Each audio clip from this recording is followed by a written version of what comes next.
Good evening. Welcome to the Zoning Board meeting of December 20th, 2018. Tonight's agenda is we'll begin with minutes from February 28th and December 5th, 2018, and then we will continue the public hearing for the preserve at Abbeville and Abbeville Common. So at this time, I'd like the members to take a look at the February 28th meeting minutes.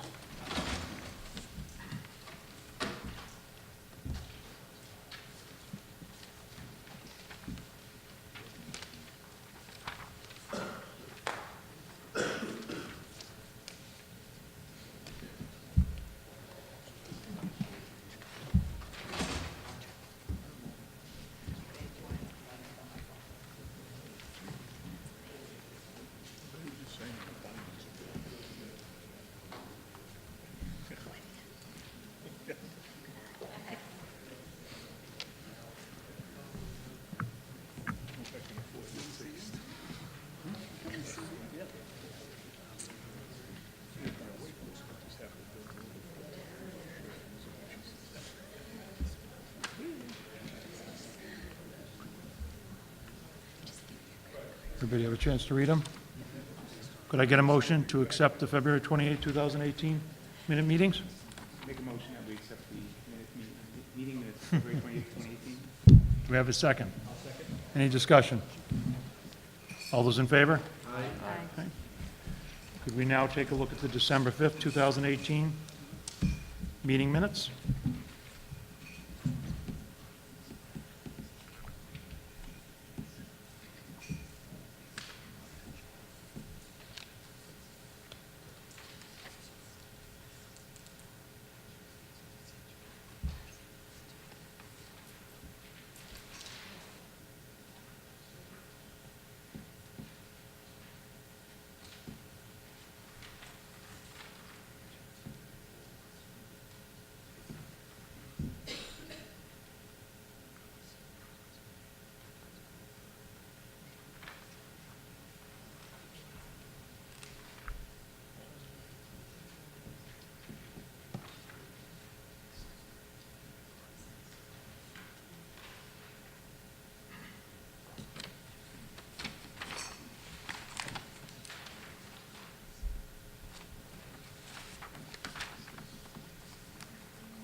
Could I have a motion to accept the meeting minutes of December 5th, 2018? Make a motion that we accept the meeting minutes December 5th, 2018.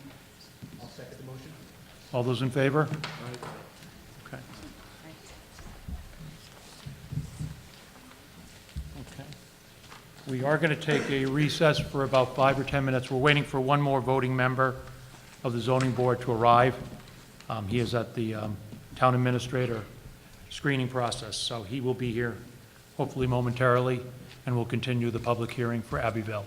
I will note that this meeting is being audio and video recorded per the open meeting laws of Massachusetts. So if we could take a 5 or 10 minute break till Mike Lisa shows up, we'd appreciate it. We'll now continue the public hearing for Abbeville Commons and Abbeville Preserve. Again, I will remind everybody this meeting is being audio and video recorded per the open meeting laws of Massachusetts. At this time, I'd like to turn it over to John Smolak, the attorney for the developer. Good evening, Mr. Chairman, other members of the board. For the record, John Smolak, attorney for both applicants. With me this evening are Tom DePlacido, principal and developer of the proposed projects. Also with me is Rick Goudreau of United Consultants, our project civil engineer, as well as Matt Merver of Bowler Engineering, our project landscape architect and land use planner. Just to recap, since we haven't met with the board for some time, what I'd like to do is just go over what has occurred over the past number of months with respect to the proposal that's currently before the board. Just over the past several hearings, we know the project team has updated the project civil engineering plans. We've submitted updated waiver lists for both projects. We've updated and finalized the comprehensive construction management plan. in response to comments from the board, from Tetra Tech, as well as from the public. We've submitted updated landscaping plans. We've submitted an updated traffic update and mitigation letters from our project traffic engineer, Green International Affiliates. We've submitted a letter from CAQ Associates, our project package wastewater treatment plant consultant, concerning the treatment standards for the package plant. And we've also performed additional test hole observations in the field to confirm groundwater elevations for our stormwater facilities. And so in response to those submittals, as the board's aware, we've received what I would consider final peer review letter reports and other correspondence from the board's peer review consultants, including a letter from Horsley Witten closing out the hydrogeo. We've received 3 letters from the Beta Group concerning civil stormwater landscape design as well as traffic. And also we've received feedback from Tetra Tech as well in terms of the construction management plan, as I mentioned, phasing plan, and the cut and fill analysis. And so we feel that the applicant has satisfactorily responded to all of the comments that have been made during the hearing process with respect to comments from the board, comments from the peer review engineers and others. And despite the completion of this peer review, we still heard from the board 2 important factors. Number 1, take another look at density. Number 2, take a look at earth removal and see what we may be able to do as a result of some additional review of that. And so in light of that recent feedback, the applicant's taken an extensive amount of time to propose an alternative conceptual proposal for both projects that we'll go into detail about shortly. That proposal calls for a total of 176 proposed residential units, all of which would be ownership units with no rental units, representing an additional 28-unit reduction from the 204-unit proposal that's been before the board and peer reviewed. With respect to those both projects, 88 of those units would be single-family detached units, and 88 units would also be duplex-style ownership units. As a result of further adjustments made to the site plan as well, the earth removal would be further reduced to approximately 650 net cubic yards, down from the originally proposed 1.48 million net cubic yards, as further reduced down from the last reduction that was proposed at 985,000 net cubic yards. So this latest reduction represents an approximate 56% reduction in earth removal from what was originally proposed, and about a 36% reduction from what the board has previously reviewed. So what we'd like to do this evening is go through with the board in a little more detail this proposed concept. So what we'd like to first do is have Matt Merva walk you through the presentation of the revisions to the plan and the adjustments that have been made, followed by Rick Goudreau, who would also provide a presentation on grading and improvements to the Lawrence Street property. And also Tom DePlacido would finish or conclude with a discussion of architectural adjustments that have been made, and also provide some additional information about comparisons of where we have been and now where we're proposing to, where we're proposing to go today. So with that said, what I'd like to do is turn the discussion over to Matt Merva.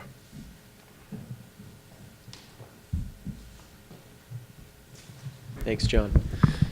Mr. Chairman, members of the board, Matt Merva with Bowler Engineering, project landscape architect. John did a great job of summarizing some of the plan changes, and I'd just like to walk through what that looks like in physical form here to give you a sense of where we are now. This is the plan that you last saw, as John mentioned, with 216 units, with a rental product at the front of the site as you entered, and then a mixture of multifamily and single-family homes throughout, with some detached garage buildings. What we heard, obviously, was let's look at density, let's look at the layout, and let's look at earthwork, and that's what we've tried to do in the plan we want to show you tonight. So this, as John mentioned, represents now 176 total units, down from the 216 that you were looking at before, with all single-family units at the outer ring.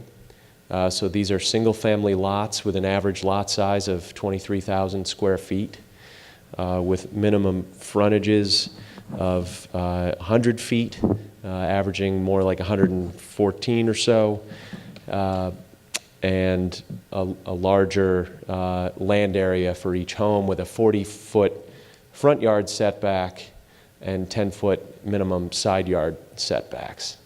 We feel that's more in keeping with the density and the look and feel of the neighboring homes, and that's why that is ringing the outer limit of the project.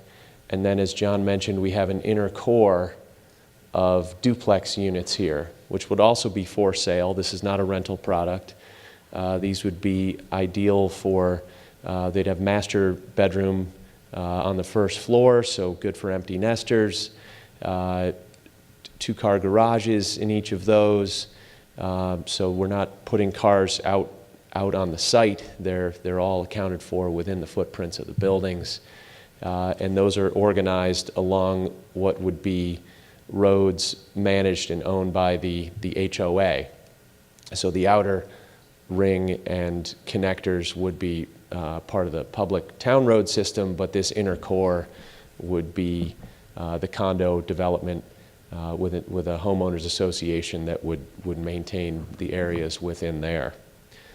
So at the entry from Lawrence Street, what you used to see as the rental portion of the project is really just more single-family homes, keeping in kind of the character with what's going on around the area, which opens onto an open space connection up into our condominium core, and then a loop road with street trees, lights, as we'd been proposing before, but with the larger frontages and larger lots that we're showing now. One of the benefits to the larger lots is that we can do some side-loaded garages on a lot of the homes around this loop. So not so many garages facing the main street, which I think is an added benefit. We'll run through some of the house types later that show some of those garage styles, but we think that's definitely an added benefit. The density is obviously much less. We've got the numbers that show a significant decrease, and we'll run through some of those numbers in a few minutes, but just wanted to give you an overall sense of the plan here. We've got a good deal of open space between the rear of the homes and the rear of the condominium units. That would be buffered, bermed, but provide quite a bit of internal open space, but also maintain some separation from the street to those homes and some buffering along the roadway edges as well. Pedestrian connections and pathways would still be throughout the project, as we'd been showing on previous versions of the plan. That has not gone away. Little gathering spaces and seating areas, pocket parks, if you will, throughout the development that provide some nice moments of rest and some visual interest as you travel around the development. We see that as a nice benefit to the neighborhood, and we're also augmenting the entries from Lawrence Street with walls and landscaping that would enhance that entry experience and create a nice front door for the project. Overall, we've already mentioned the reduction in cubic yards of earth removal. We're also reducing the public roadway length from about 11,000 square feet to only about 6,000 linear feet. So that's about a 46% reduction in long-term costs to the town of Norfolk, and a significant reduction in impervious area.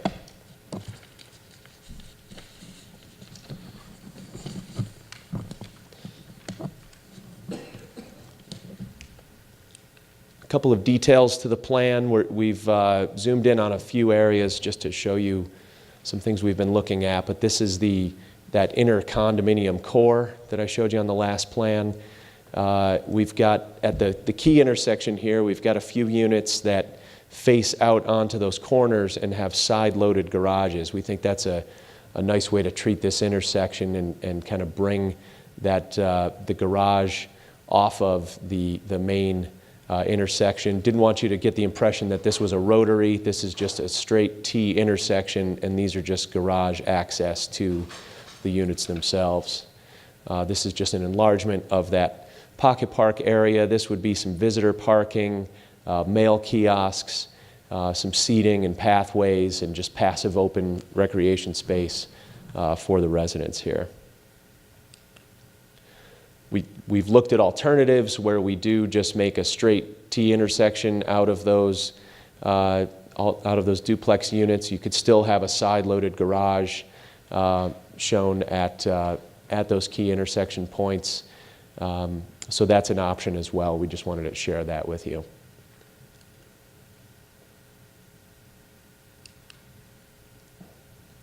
I think Rick's going to talk about grading a little bit. Just to run through a couple of the numbers, though, really quick. The density we were showing on the June 28th submission,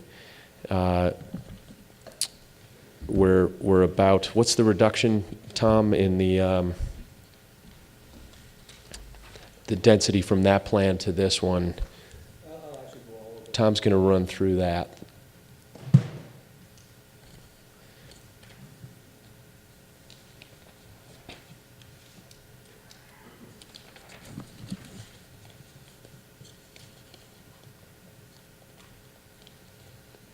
Also just wanted to quickly mention that all of the homes are outside of the 100-foot buffer.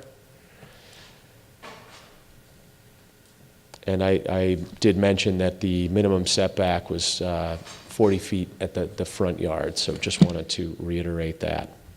With that, I'll turn it over to Rick. You need this one? That's forward and back, and that's the laser.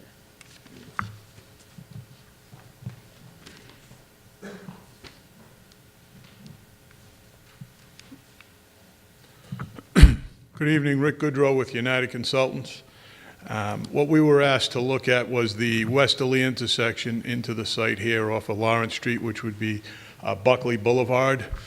First, we have proposed to eliminate what used to be the roundabout in that area. And now we just have a three-way intersection coming in at a T from the Buckley Boulevard roadway off of Lawrence Street. To the west of that, in this area here, there currently are two existing single-family houses. Those houses will be eliminated. They'll be raised and removed from the site. And then 3 houses will be positioned here, with one coming in off of Buckley Boulevard, providing 4 houses in that area. All of those houses will be provided with driveway access and be oriented towards the inner development area. And as you can see, proposed landscaping will be installed between the rear yards, the rear of the houses in the rear yards and Lawrence Street. To the east of that driveway, we've looked at the grading in this area here. As you can see, the roadway is now located further away from the 51 Lawrence Street property, which is right in this area here in this corner. So that roadway has been shifted further away from that property, approximately 180 feet from the property boundary with the 51 Lawrence Street property. Previously, it was approximately 60 feet from the roadway to that property. So what Tom asked us to do is take the layout of the proposed houses and provide a grading plan of that area so we could have an idea of what the slopes would be, what the setbacks would be from the houses to the property boundary, as well as the limit of the grading. So what we've done is, oh, excuse me, wrong button.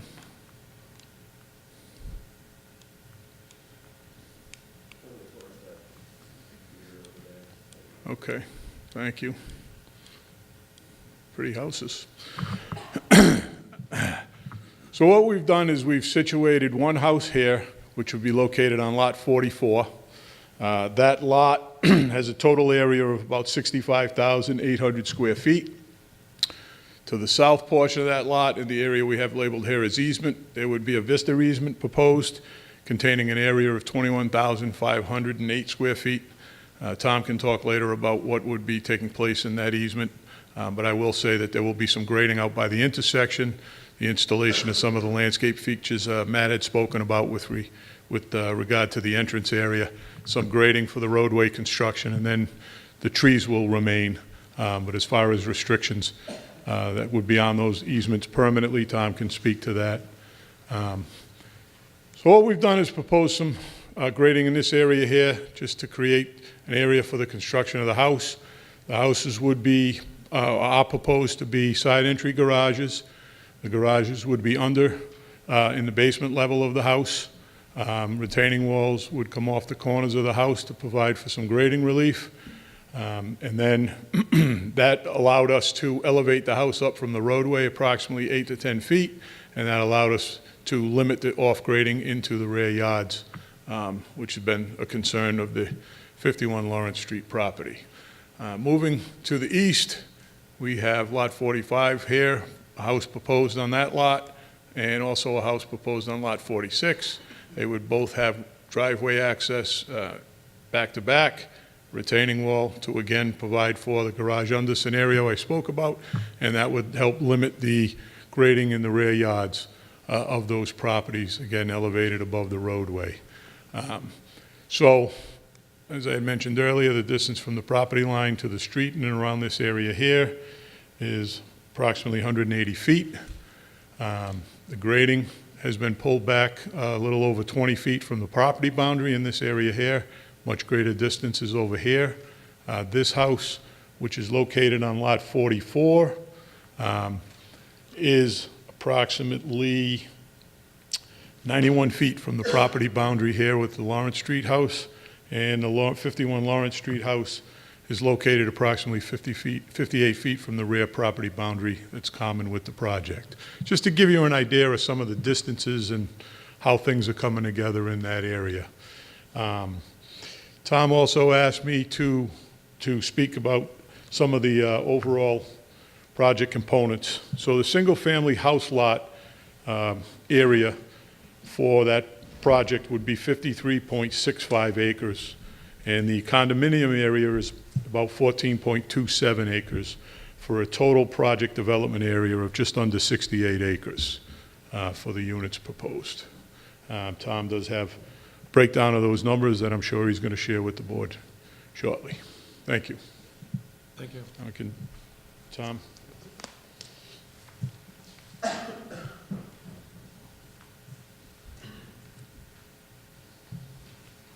and down for the slides, and that's the pointer. The green. Pointing. Yep. Those two are up and down. Okay. Good evening. For the record, my name's Tom DePlacido. I'm actually the developer of the project. Just to pick up where Rick left off here, in this area here, talking about the easements a little bit, is we really heard the neighbor here at 51 Lawrence Street was very concerned about their view and what was happening in the backyard there, the cuts and what was going on in that area. So as Rick stated, we actually took the road, we actually shifted it over, approximately additional 120 feet away from the property, I believe, 180 minus 60 feet that was there originally. That gave us 120 foot more of separation from here to grade out fuller, more fully with that and everything. We also looked at garage unders, raising the foundations up so we'd have less grading coming from the property line to the foundations in these areas and the homes here and right in here. That allowed us to really give an additional buffer in this area. Originally, it was approximately about a 2 foot off this property line right there from where the grading started. So we actually went from 2 foot to 20 foot, actually no touch. This is all grading according, it's a 2-to-1 slope, I believe that, 2-to-1 slope coming down through here. With that, And then we even wanted to go a step further for the neighbor. We really believe in being good neighbors when we do go into a project. And we actually, in this area here, this easement, and actually right here, this easement over in here, we wanted to make sure that, so this lot line actually goes right here, it's part of this lot and wraps around, okay? And this lot actually goes, that's the lot line here to right there. So this easement is actually on this lot. This easement is on lot 44. And what we wanted to do was make sure that, in perpetuity, that people in this house couldn't go in here and grading, put another structure, addition, another driveway. We really wanted to protect the rights of 51 Lawrence Street. So we're actually going to have a permanent easement in this area that once we're done and everything, that no permanent, no other grading activity or anything else would happen here. So you can see how the grades are. We're able to pull this way out in here. So this area here is where there's no disturbance happening all the way up in there. A significant improvement in that area, offering a much larger buffer, going from 2 feet to 20 feet at the very minimum, and far greater than that in most of the other places. And we're looking to permanently protect the vista and the view of that of the people living at 51 Lawrence Street as well. Moving on here and things, I just wanted to talk a little bit about architectural, where we went with this. Right here's the single-family residences. I'm not going to spend much time on this. This was presented at a past meeting. The plans were reviewed by the architectural peer review consultant. We did have a closure letter on it. As you can see, there's a lot of, it does jump around pretty quick on you, doesn't it? Let's see here. There we go. As you can see, we introduced farmers' porches. A lot of these houses we've already built in areas in Norfolk and other close-by developments. Just want to go through this. As you can see, we always have a covered porch. Even though we may have one floor plan type like this, we can have 4 different elevations that we can introduce on the same floor plan. Same thing here, we have a floor plan with 4 different elevations. Once again, this was actually presented in a prior meeting. As you see here, this is actual houses that represent what's built here. This is a house that's built on Nichols Way that we're going to talk about. It's a development right on Holbrook Street that we constructed over the last couple of years. This is another house here. This is really nice house, nice layout for a side entry garage. This is actually the house we were proposing on lot 44, which is the one closest to 51 Lawrence Street. This would face Buckley Boulevard coming in, and then you'd have the side entry garage traditionally. But in this case, what we would do is have a garage under coming in from the man's loop. So that's the type of house that you'd see coming in through there. This is a very, very popular model that we've had. It's a cape. Nice porch in the front of it. This is in a development that we've constructed nearby. Same thing here again. It's a house at Nichols Way that we've constructed. That's in Norfolk here.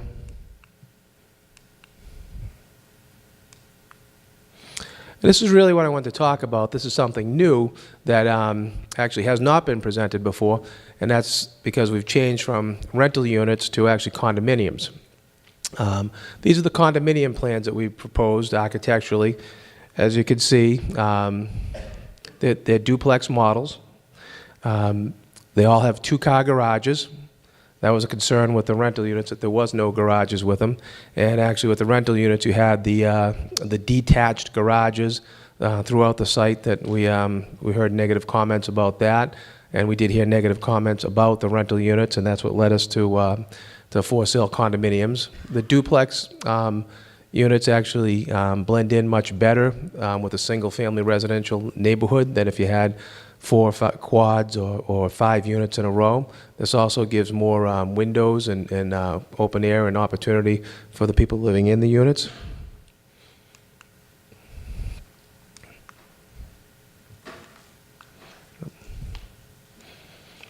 Right here is an option. And Matt talked a little bit about this when we have the four-way intersection in there.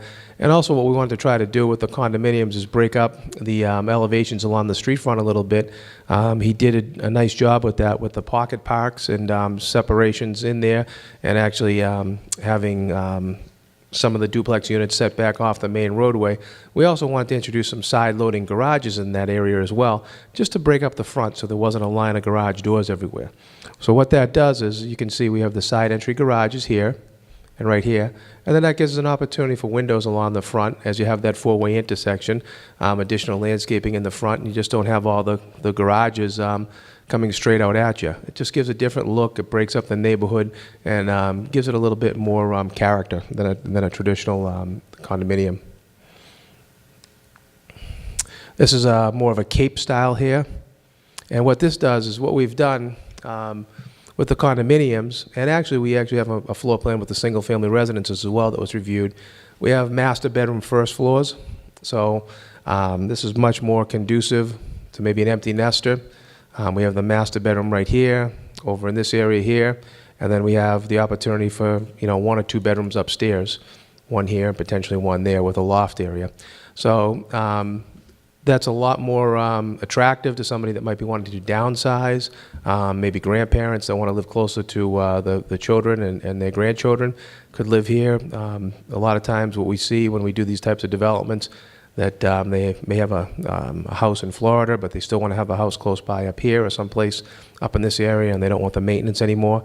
So this is an opportunity that, you know, for empty nesters, and and what goes along with that as well is that you have less children and the impact with the schools and things as well. So this is something that we find that's very attractive. Is there a way we can blow this up a little bit, Amy? So everybody can see. Maybe shrink it just a little bit. Slide it over, just perfect. Right there should work. Yep, excellent. So I think this is a good time right now to sort of take a step back and reflect and where we were, where we're coming to, and what this looks like now that we've had you know, this new layout, and how it compares to maybe other projects that are close by that people can take a look at. So where we started, or actually where we really started to be reviewed with everything, and Sean Reardon from Tetra Tech stepped in and actually started reviewing some of the project, was actually right about the end of 2017. The total acreage of the site has stayed the same, approximately 200 acres. And then we actually had, back in 2017, approximately 58 acres of developed area within the project, and that was where the apartments and the single-family houses were.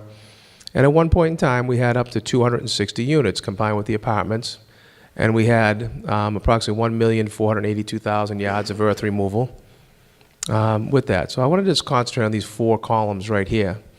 As this evolution went through, the end of 2017 to up to June of 2018 this year, and this line going right across here, representing the 204 units on approximately 61 acres, that actually is the plans, the project that's been closed, that's been peer reviewed, closed out, that we have letters, basically that we've addressed all the concerns that the board has and that were brought up in their comment letters. So that's where we're at right now, is that has been closed out.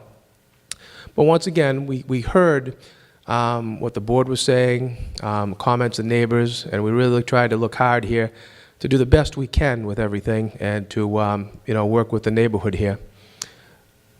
So what we have here, this is actually after some reviews and things and some tweaks, we went from the 1,482,000 to approximately 994,000 cubic yards of earth removal with that. As you can see coming down these lines here, these columns I should say, the developed area from June 28th to what we just saw here that Matt presented to us, we actually went from 61 acres of developed area to 68 acres. We actually increased the lot sizes, went a little bit more into the open space. We actually decreased the unit count from 204 to 176. So we had an overall reduction from 216 to 176 of approximately 40 units. And one of the big thing we did is that by stretching out some of the roads, looking at this a little bit harder, coming up with a different configuration, we actually were able to reduce the earth removal down to 650,000 cubic yards. That's roughly over an 800,000 cubic yard reduction. Moving on here a little bit, when we first submitted the project, and in the earlier days there in 2017, the minimum lot size was 6,000 square feet for the single-family residences. That stayed pretty consistent even through June 28th, 2018. And the lot sizes, average was about 8,000 in this area right here, about 8,000 square feet, as we tried to condense the project a little bit more. What we did by spreading it out, having less houses, basically going from 148 houses to 88 houses, we're actually able to increase the minimum lot size, and there's only a few of these lots that are this size here at 15,000, from 6,000 square feet to 15,000 square feet, or roughly a 2.5 times increase in the minimum lot size area. The average lot size of the 88 house lots is actually 23,000 square feet. So that's almost 3 times, from 8,000 to 23,000. Moving over into the frontage columns here, when we submitted, we have about an average of 80 linear feet of frontage across the lots, minimum of 20 feet on 1 or 2 of them. And we had a 20-foot setback. That's the front yard setback from the street layout to the front of the house. As the project developed, we actually got an average of 100 feet of frontage. Still, we were low on the minimum of 40 feet. And the houses were approximately 25-foot setback from the street to allow for parking in front of garages before you got into the street layout and sidewalks.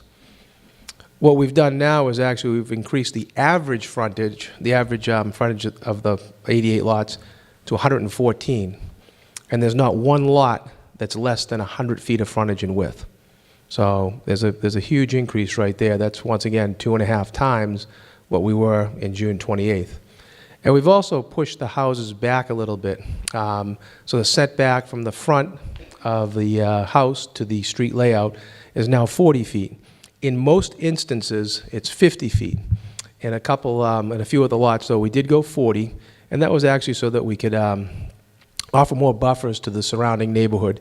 For instance, up by 51 Lawrence Street, we found that it was a little bit better to move the house closer to the street, give up 10 feet so that we could smooth out the grading a little bit more and offer them a larger buffer from their property line. So we thought that was a good exchange. Move the house a little closer to the street. It's still 40 feet off, and we still have side entry garages in those areas, and it offers a better buffer to the neighbors around. Another huge improvement here with things is we were maintaining approximately about 11,000 feet of road before. That would have been public roadway, publicly maintained by the town of Norfolk. We're down on the plans that are shown here of about 6,000 linear feet of road, which is a 5,000, almost a mile of road reduction. That's a significant long-term reduction in expenses for the town of Norfolk trying to maintain these roads. In turn, we have approximately 2,100 linear feet of road that would be part of the condominium, and that would be maintained by a private homeowners association that those condominium owners would be part of. There's 88 units, 44 buildings that will be in the condominium. All of these all have wastewater treatment plants. Each one of these developments, as we're going through here in each one of these submittals, it all has the wastewater treatment plant that allowed us to get a little bit reduction in size on the lots. Just looking at density here, these 3 columns, okay? And this is units per acre. We were originally at 1.08 units per acre, okay? And what that is that's the 216 units divided by 200 acres. Wanted to look at this a little bit closer, and well, what's the developed area? Let's take the open space out of it, and let's look at the developed area. When we look at that, that's 216 divided by the 58, which gives us about 3.72 units per acre. And then, once again, looking at it a little closer, what would happen if we took, in this instance here, the apartment acreage that's in here, take that out, and just look at the single-family residential house lot acreage that's remaining, and that's with no open space, and we come up with 3.25 units per acre. And then as we move down these columns here, same thing again, 1.02. So you can see we've continually continued to improve the units per acre. It keeps going down. So we're at this point right here at 0.88 units per acre, or the developed area, 2.59 units per acre. That's actually the condominiums and the single-family houses. And then we wanted to look at this a little bit further. Just thought it was very interesting here how we were going, and looking at the single-family house lots on the developed area, and that's 1.64 units per acre. Looking at that and trying to put that in relationship here of, well, what does that really mean? I started looking around at projects that we've done close by, something anybody could drive through on the board or in the public and take a look at. And looking at these, I think some important numbers here and things is that we're looking at this line right here, the current proposal, and we're looking at right here for the entire site, 0.88 units per acre. At one point in time, the village at River's Edge, which is all condominiums, that doesn't have frontage requirements or anything else because it is a condominium, okay?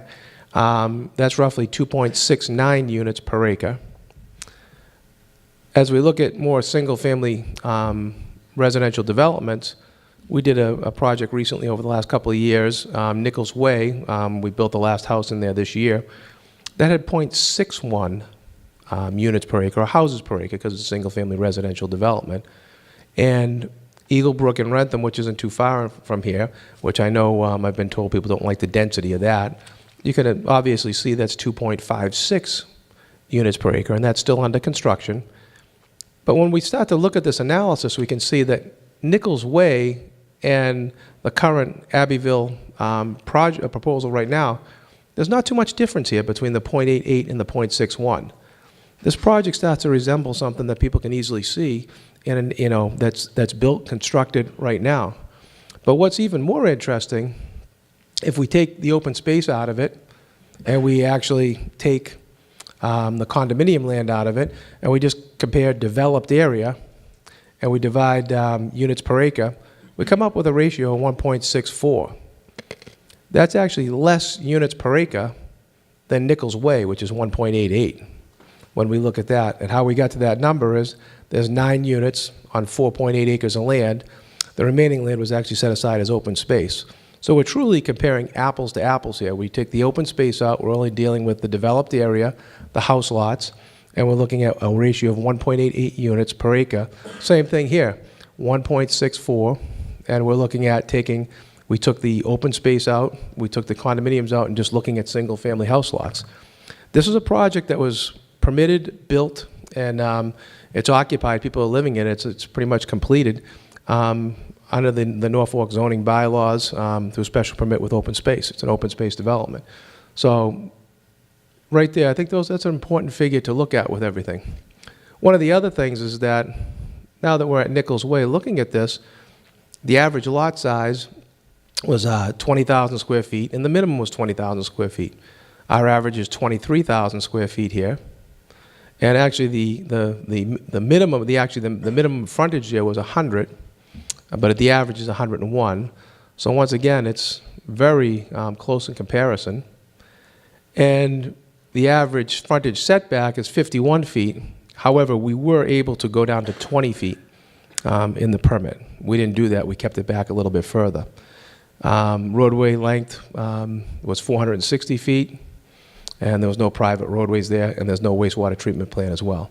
So I think that, that's something that people can look at and sort of get a feel of what the residential houses would appear to be. Let me see here.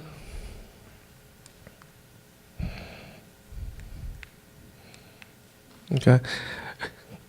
We just saw it all with numbers. What does Nichols Way look like? This is actually, I was out there taking pictures today. Wish I would have caught it when it was a little bit greener, but that's the distance between houses. That's how it appears. This is actually some of the same architectural plans that we've presented here before the board tonight. It's an attractive neighborhood. People find it actually sold well, and people love the houses with things. It's a nice family neighborhood. Just some more pictures.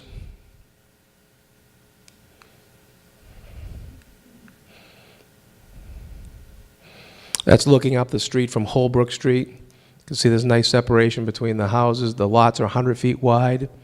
The town was doing some work out on Holbrook Street, and they parked there just at the time I was ready to take pictures here today.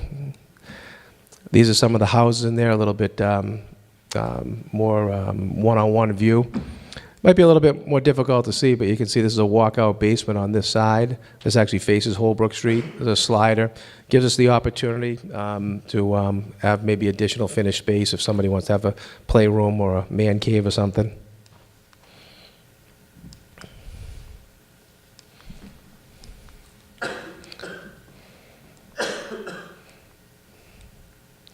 Actually, Amy, do you have that sort of that bullet point I emailed? Or does Matt have that? There's probably a...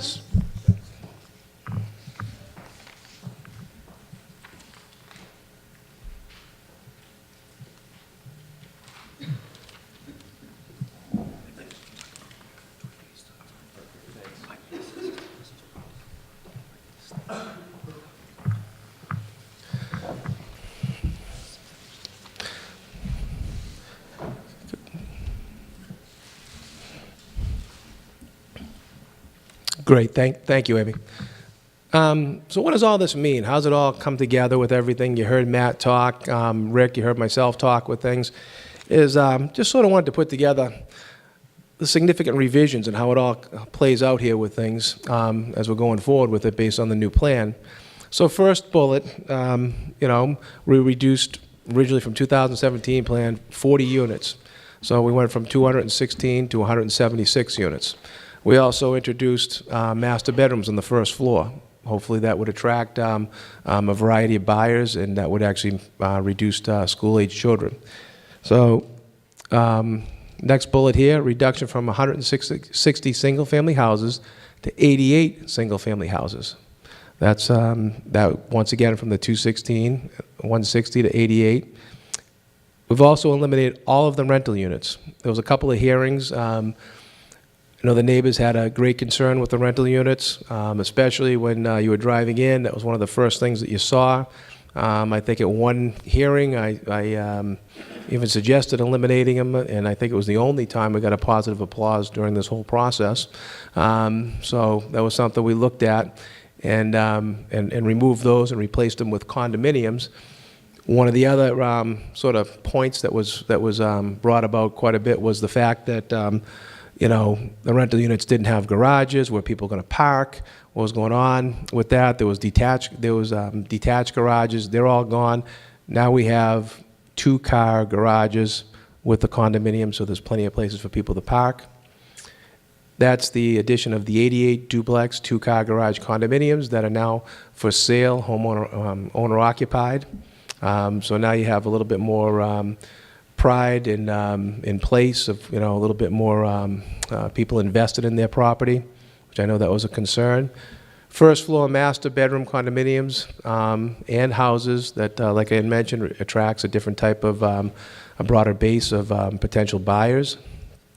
And then a density ratio for the units that is much less dense and equivalent to other Norfolk developments. As I just went through with everything, you can see it compares very closely to a neighborhood we just recently built in Norfolk. Next, we talk about lot sizes have been significantly increased along Lawrence Street to better blend into the existing neighborhood.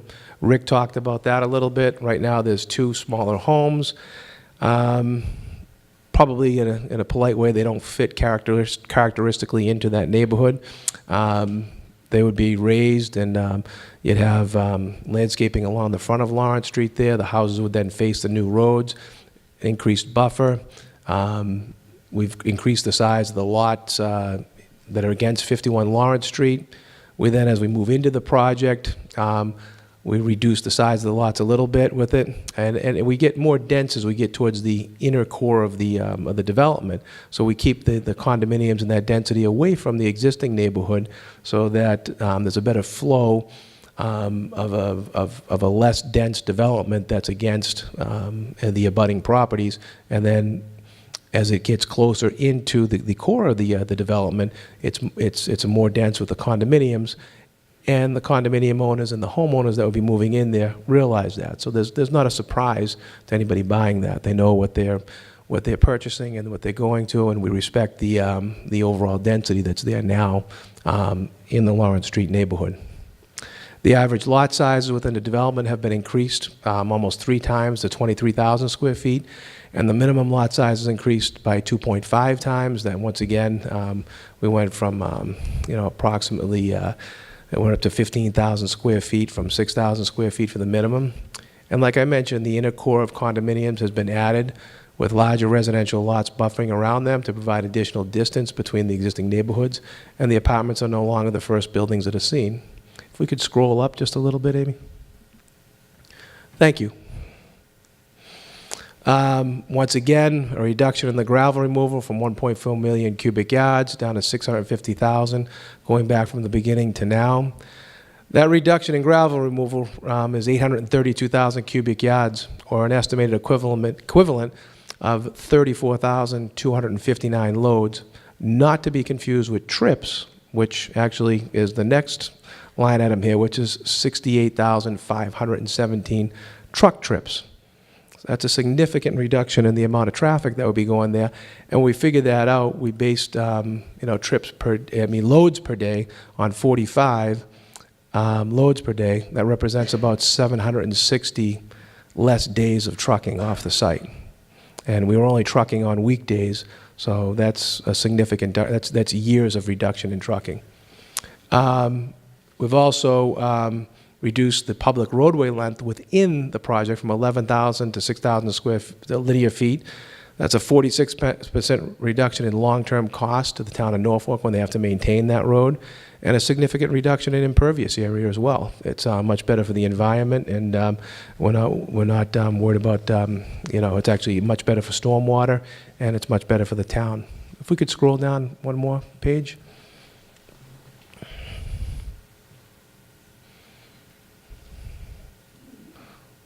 Good. And then just sort of,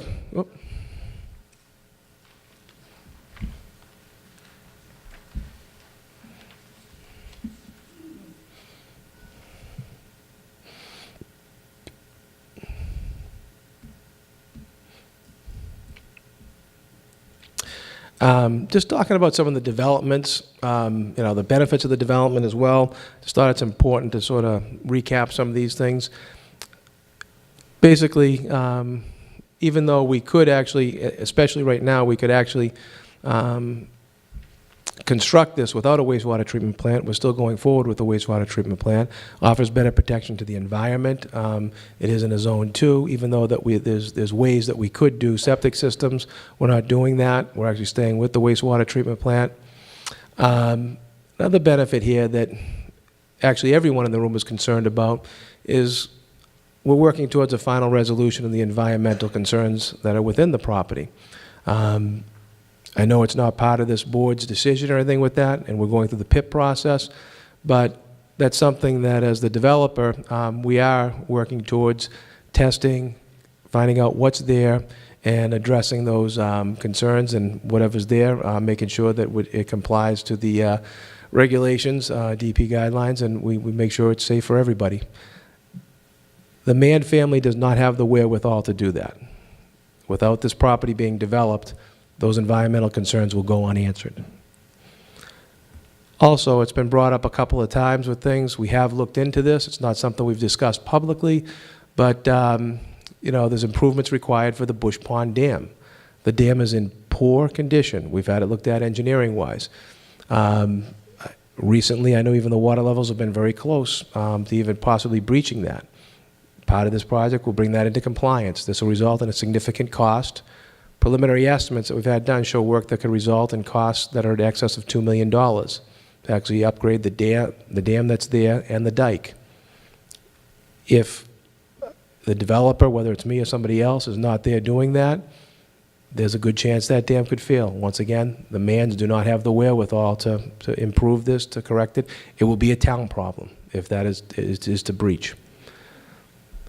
Right now, we've actually provided $250,000. That's already been spent, that's been paid for as a contribution. That's already towards the engineering improvements that are now taking place in the Lawrence Street Bridge and Causeway. The town doesn't have to worry about being reimbursed or anything. That's actually, those checks have been cut and the engineering's been done. That's why the design and that's moving forward. That's why the grant is going forward, because that contribution was sort of the initial step forward that actually motivated the state to actually provide a grant to that as well. They always like it when private funds are contributed to public projects. Next, installation of a new water main from where the Lawrence Street improvements are now taking place, all the way up Lawrence Street to the intersection of Brett Farms Road. Given some of the information that I know the neighbors and everybody are concerned about, it would be good to have a water main that you'd have the potential to probably tie into someday. I know that there's another development up off Cranberry Meadow in that area. That's a much too small development to actually bring water all the way up Lawrence Street, loop it around, and try to service that development. That development needs this development to take place with that. And actually, if you want water or the availability or potential availability for town water, once again, if this project is making that happen and giving you the option for water. I know there's been a lot of concerns about the private wells and arsenic in there. We're bringing the water main up Lawrence Street, and then there's a potential that the other developer would actually tie into that and could bring it through Cranberry Meadow and those other development to their project, opening up the potential for town water for all the houses in there. Whether you want to tie into it or not, it's an important option. Lawrence Street will be widened to 24 feet, and where it's necessary, the road will be reclaimed and overlay with the required thickness of bituminous concrete, which is asphalt. That's just a technical term for it. This will be from where the Lawrence Street improvements are that they're working on now ends, and we could bring that up to the intersection of Brett Farms Road.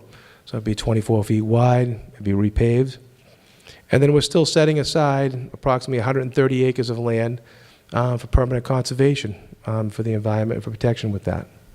So I think there's a lot of important things that this development brings to the table that I think sometimes have been overlooked a little bit, and that's basically just a conclusion of our presentation. Great. Tom, while you're still up there, can you just give the board an update on the E21 process and the PIP process and what's happening? Right now, the 21E process, they're developing the testing plan for that, the scope of work, and actually in the next few weeks that testing plan should be published, and then looking to try to get in there sometime in January or so to, weather dependent, to start the testing on it. Thank you.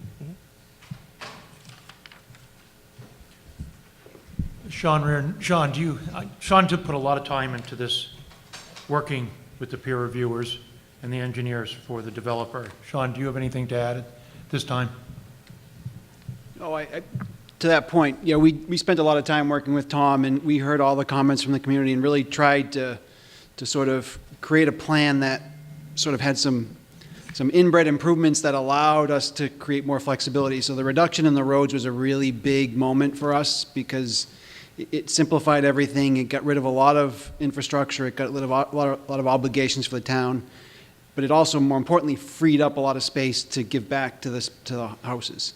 And from very early on in the process, we strived to create a buffer between the existing community and the higher density components. And I think that was the biggest change that sort of moved us along, was being able to create a buffer zone of more traditional single-family house lots that are more representative of the town of Norfolk, and let those lots buffer from the additional density. And even that additional density in the higher core is even better than what was before. So thought it was a real positive change. Great. Thanks, Sean. Bill, I know you're going to have probably 10 take a look at those condo architectural drawings a little bit as well, correct? Yeah, I think we want to take another look at that. From our perspective, the reduction in impervious area certainly will be a benefit to stormwater management. Reduction in the number of units will be a benefit to traffic impacts. But I think we'd like to just take another look at it, make sure it all works together. Great. Questions from the board? Devin? Just a question on the site plan. There were a lot of areas kind of between the proposed single-family units and then between the condos. It wasn't clear to me, those green areas, are those going to be replanted, or are you leaving that grade as is and leaving the existing trees?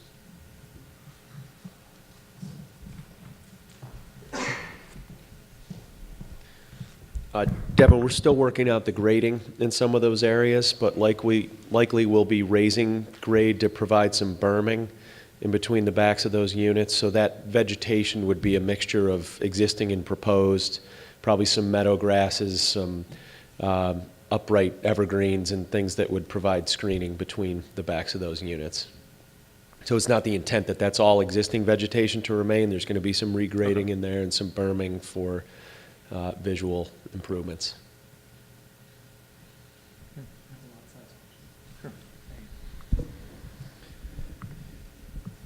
For the lot size that you show here on the current proposal, you have 23 as the average, 23,000, and then you have the 15,000 being the minimum for at least for one of the lots, right? Because you have 88 of these lots going into this calculation, or is it including? It doesn't include the condominiums. Does Right, it? that's just the 88 single-family lots. Okay, so comparing this to Nichols Way, for example, how many of the single-family units would be, let's say, under 20,000? Do you know that? So I think it's only a few of the lots are at that 15,000 square foot size. Most of them are, I mean, the average is 23,000, so some are more. Of course. But I'd say only a handful are probably in that Yeah, I 15,000 noticed in the square top, foot range. the north, I guess the northeast corner where it gets real tight, and I saw the backyards were like coming to a point. I'm just curious how many were like, closer to the 15 minimum?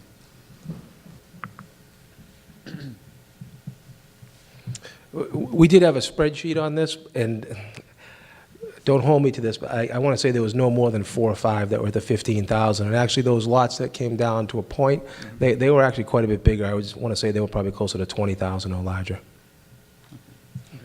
Thank you. Medora, anything down there on your side? Okay. Dan? Do you guys have copies of these site plans or the conceptual plan for us? These are pretty hot off the press. Okay. We will get them to you. All right.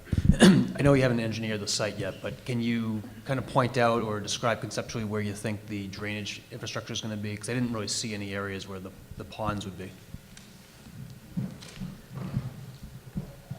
Kind of blue vein down there. So there were 3 ponds proposed with the original proposal, one located here, infiltration basin 1, which you can kind of see a little bit of the blue.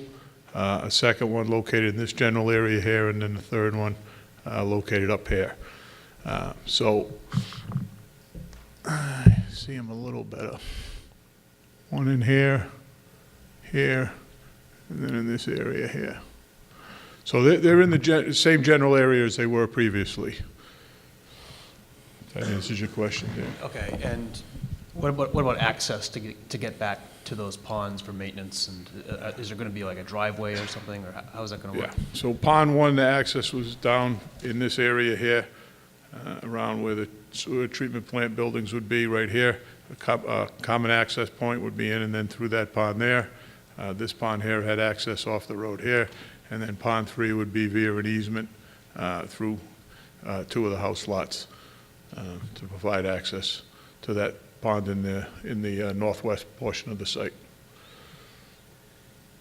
And those 3 ponds cover the entire roadway network, or are there other treatments, or is it just those 3 ponds? Actually, those 3 ponds are shown as they were on the 204 unit 10,000, 11,000 linear feet of roadway, same size ponds. We anticipate a reduction, but, we have to run through the calculations to be able to see what watersheds are being changed. Okay, and the roof runoff, is that just going to infiltrate through gutters and dry wells, or? We've looked at different options for that, independent infiltration of that. We've also looked at the possibility of, potentially adding some rain gardens in these areas here, in the condominiums, in these spaces, adding some rain gardens and plantings in those areas, potentially in here as well. So we're looking at some different options with respect to that to decentralize some of the stormwater. Okay. And then what about any recreational areas for the condominium project? Matt?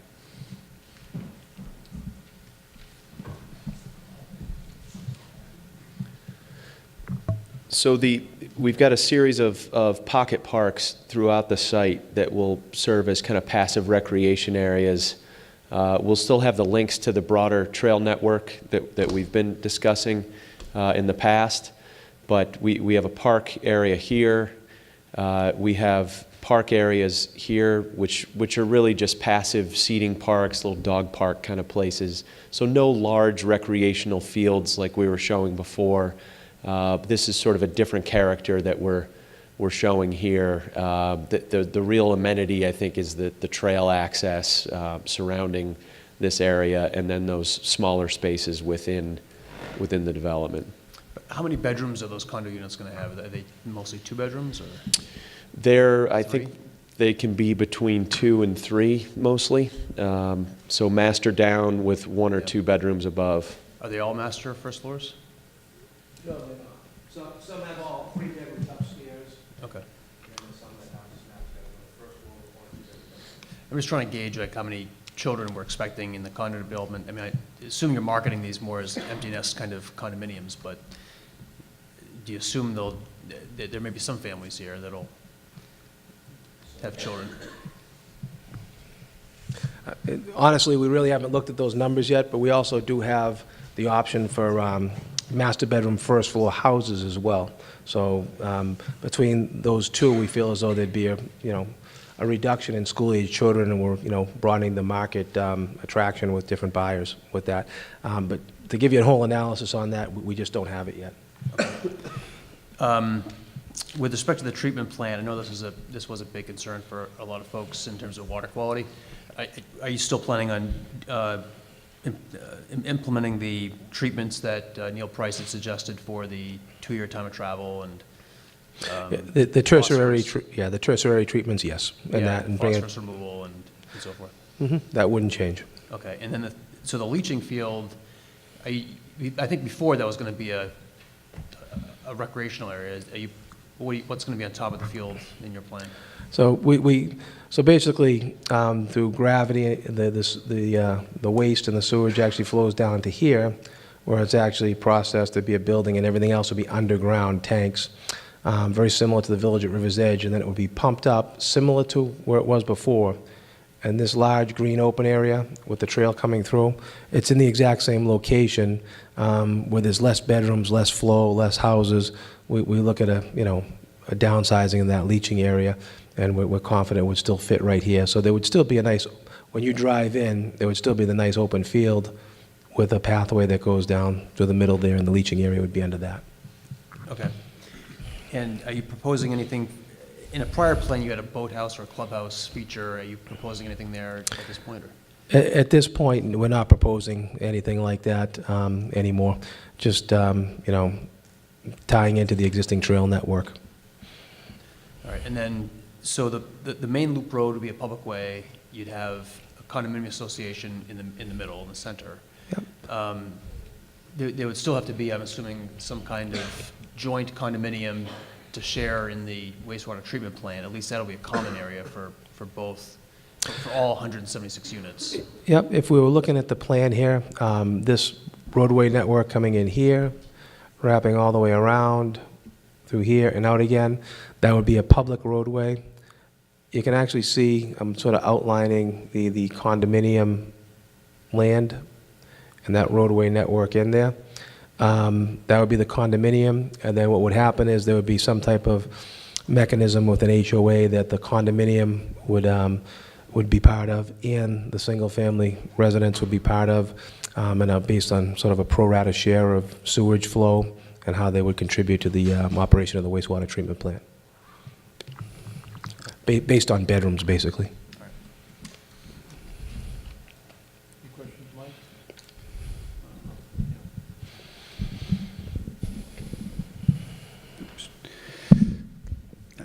Tom, I don't really have a question, just a couple of comments. I'm quite pleased with the progress that you and your team have made. There are a whole host of reasons and many improvements, and I like this a lot. No, thank you. The other question I have is, visually, appearance-wise, as you transition from single-family homes in the condominium area, would you be able to distinguish that, or would it all sort of look the same? Actually, what happens is you drive in here, and what's proposed is that there'd be like an entranceway, stone walls, and some type of entranceway that would introduce you into the condominiums. So that would drive in through here. And then what would happen is it would be buffered and landscaped all the way around. So the idea being is when you drive in, you necessarily, once the vegetation and the landscaping matures, you actually, you'd see more of a traditional single-family development, and then that inner core, once again, would be buffered with vegetation, landscape, so that would fill in, and it really wouldn't be, noticeable. Mm-hmm.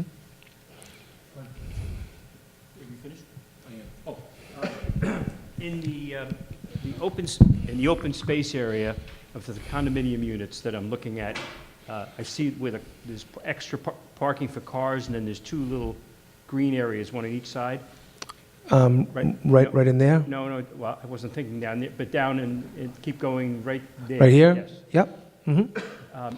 Does the potential exist for either of those green areas to have like some swing sets or something? We talked about something, from a playground perspective to support the kids living in the condominiums? Size-wise, I guess, is really what I'm asking. Yeah, if we did anything in there, it would be sort of more of a passive recreation with things. If we're doing single-floor master bedrooms and things like that, a lot of times the buyers that may attract is that they may not want children swinging outside, screaming and yelling at 9 o'clock at night or something with that. I'm sure there's some other things that we might be able to put in there. Horseshoe, something like that, or some other type of thing that's that may be more attractive for everybody to use. Just looking in this area right here. And plus, we do have this large open green area too, a nice open field and things like that for for if there's children in the neighborhood or anything else like that to play in. I would take the opposite view. I would prefer not to see swing sets and activities like that. I would hope that you're marketing towards empty nesters and young professionals. Oh, we're being attacked. Yeah, watch it, Devin. So that's just a personal comment on my part. Yeah. No, thank you. One thing I wanted to point out, just so everybody gets a little bit of idea here from, did I do that? No. Those lots.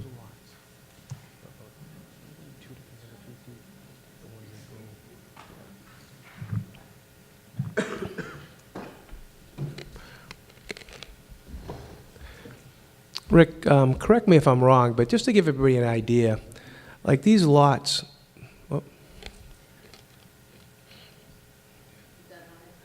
Yep, blow it up just a little bit. Just to give everybody an idea, please remember these lots are a minimum width of 100 feet. So basically from there to there is 100. If you look at that, these lots, most of them are 200-300 feet deep, even more in some instances. So like once again, if you took this and sort of imagine this is 100 feet from there to there, and then sort of laid it out, that's probably 250, 300 feet deep. There's a nice significant buffer that actually allows these single-family residential homes to have a nice backyard and still create, a berm, a raised elevation, and tree plantings and things like that on top of it. So there's really some nice separation there between the single-family residents and the condominiums. I just sort of want to point that out because when you're looking at a plan like this, it's very difficult to realize the depth and the length of lots and the distances between things.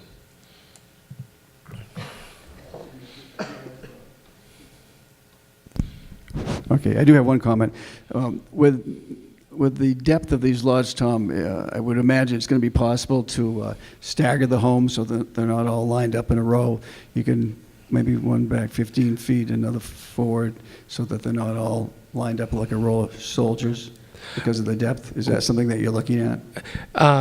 Actually, the depth of these lots and the width of these lots gives us a lot of creativity. We didn't have the option for side entry garages before. We can push the houses back. If you look at the floor plans we have, some of them are narrower and deeper, some of them are more square, some of them more rectangular. We can meander these around, we can push them back, we can do all kinds of creative things with them. And it offers us a lot of opportunity to even potentially customize some of the houses more with different characteristics to make them more attractive from a street perspective.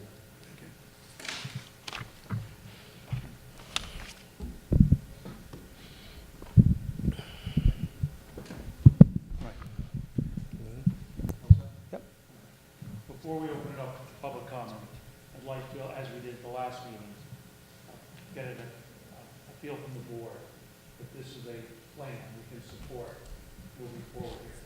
We obviously, at the last meeting, could not give the developer any direction. I think it's important to give them some direction in the plan. So I'd like to ask members and even the non-voting members can answer this. Can we support this plan? So Bob, I'm going to start with you down here. Thanks. Yes, I can support this plan. I think that these here have significant benefits to not only the developer but the town. Don? Absolutely. I think it's a huge step from what we originally saw back last December or whenever it was. I think the elimination of the rental units is a plus for the developer in general to ensure the ownership commitment. I think that will raise the development in terms of the items. And I am particularly pleased with the increased buffers between some of the existing homeowners that we talked about that we need to address in this development, in particular 51 and the other address. So, yes, the answer is yes. Mike? Yes. Nora? I would certainly say it's preferable to what I've seen up to this point, so I support them in this direction. Yes, and I really appreciated this table to just be able to compare the iterative steps that Tom's taken through this project to be able to understand where we started before and significantly reducing the cuts by about 56, 57%. And also to just see the benefits beyond what's just shown on that plan there of what this project could bring to this town. So yes, I would. Yeah, and I agree from almost all the reasons that have been said already. I am just personally trying to visualize what might be fencing or something that might be appearing, like you think the individual owners have the right to put up fences on their yards and stuff like that. I can imagine there'll be some other vision of what this might become when people are putting up some additional foliage or fences on the individual lots. So I'm trying to envision that. That's the one thing I'm just thinking of. But I like the fact that we've gotten to this point from where we were the last time.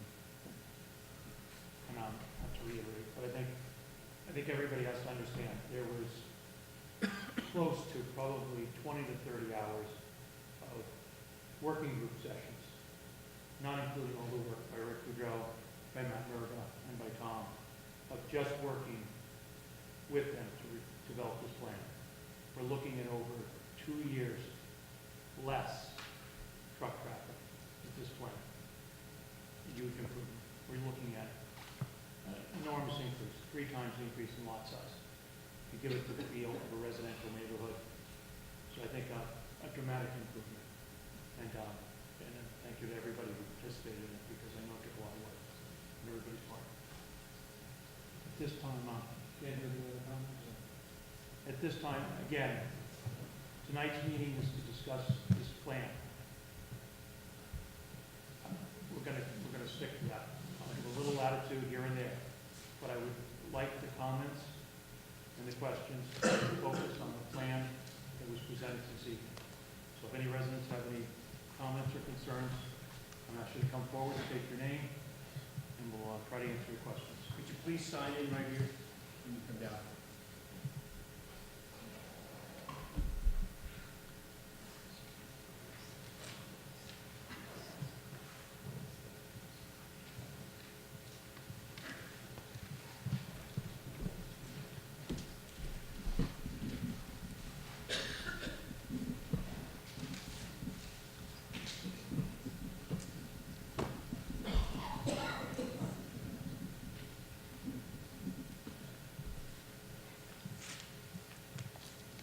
Hi, Margaret Cahaley, Cranberry Meadow Road.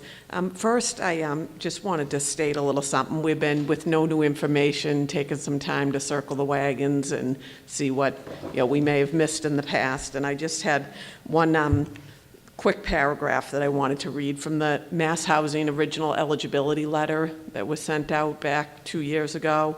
And it just, their very first bullet point in regards to this project states that the development of this site will require resolution of all environmental conditions per law, regulations and standards applicable to existing conditions and to the proposed use, including but not limited to the compliance with all applicable regulatory restrictions related to floodplain management, the protection of wetlands, and the wildlife habitat conservation area, as well as state and local environmental protection requirements related to the protection of the public water supply, stormwater runoff, and hazardous waste safety.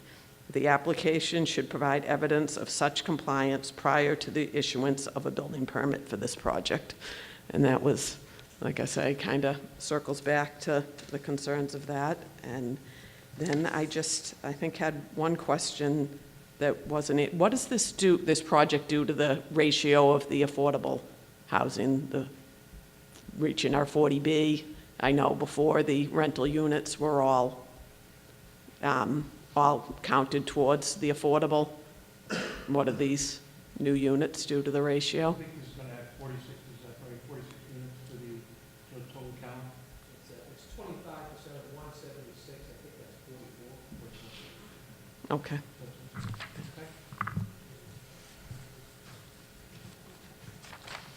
Other questions?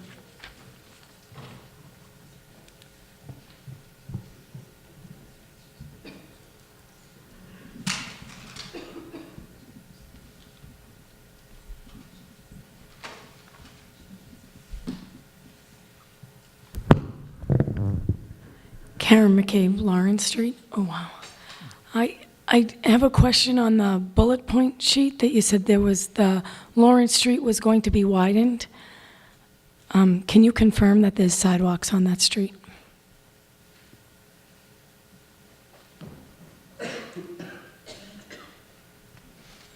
We're proposing to widen it to 24 feet in width. I don't believe there's any sidewalks past the first entrance of Abbeville going in. There will be sidewalks coming from Park Street to the Abbeville main entrance, but there's no sidewalks that we are proposing on Lawrence Street. I highly recommend sidewalks with the amount of traffic you're adding to this street. Also, there's sidewalks within Abbeville as well? There are. Yes, there are sidewalks throughout the Abbeville project on one side of the street. John, just to clarify, there is a sidewalk on Lawrence Street from Park to the entrance of Abbeville, or no? There's no sidewalks on Lawrence Street right now. Okay. As part of the Lawrence Street improvement that we funded with the engineering, there is going to be a sidewalk from Park Street up to about where they're ending construction, and then we would take it from there into Abbeville. Okay, so I think, does that, where'd she go? Oh, so I think the answer is yes, there is a sidewalk, right? No, there's a I- 50-foot sidewalk instead of 5,000 feet. But there's going to be a sidewalk from Abbeville to Park, Which is, That is correct. right? Yes. which is the causeway to Park. Up by us where we live, there's no sidewalk. No, okay. Okay, I understand that. I thought the concern was about, If you zoom out of this picture, oh, so that first street on the right, I don't know the name of the streets, it will only go to there. Where everyone else lives that's here, there's no sidewalks and there's going to be much more traffic. So just a point is actually Park Street is up here quite a bit. I believe it's about almost 1,000 feet away. So there will be a sidewalk from Park Street that comes up to this first entrance, and then it will actually work through, the entire development will have one sidewalk on one side of the road. But there would be no sidewalks that we're proposing on the rest of Lawrence Street.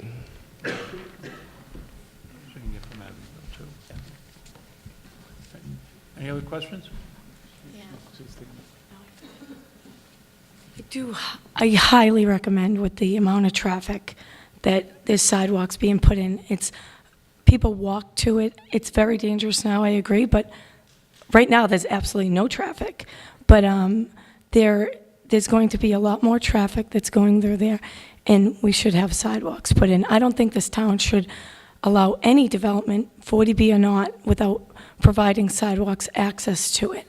And even people from the other neighborhood, they may want to walk along Lawrence Street. So I highly recommend the board to propose sidewalks on Lawrence Street, all the way up to where he's putting the water, which is my next question. When you say, okay. can I just ask a question of Tom then? Yeah. So are you improving Lawrence Street up, you're improving Lawrence Street up to the second entrance, right?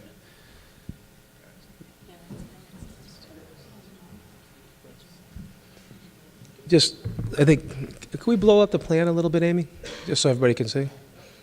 And scroll down, yep, a little bit more.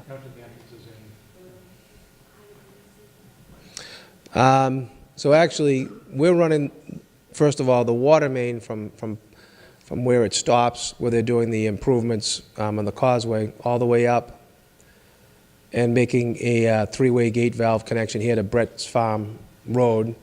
And so we're going past our main entrance and actually up into this entrance up here, making it 24 feet wide. Actually, there's really a bad area probably from here to about right there that'll probably have to be ground up and repaved and everything. It's not just widening it, it's really reclaiming it. It's just in terrible shape in that area. So we'd be doing that as part of this project. But basically, 24 feet wide from there all the way up to here. Most of these areas actually, a little bit past here and stuff, it's probably close to 24 feet wide. There are some narrower sections that are 22, but there's enough room for us to widen it out to 24. I think the question is are you going to run the sidewalk from the first entrance of Abbeville all the way through the second entrance of Abbeville on Lawrence Street? No. We will have sidewalks that are inside the project, and it's never been proposed that we would run sidewalks up Lawrence Street. It comes from Park Street. Where they stop on the project, we would continue them into Abbeville, around like that. And then, but we have no, we've never proposed putting sidewalks along Lawrence Street. Even the town's own zoning bylaws don't require development to put sidewalks on a street. The most they do is actually require to put it along the frontage of a street that you have frontage on.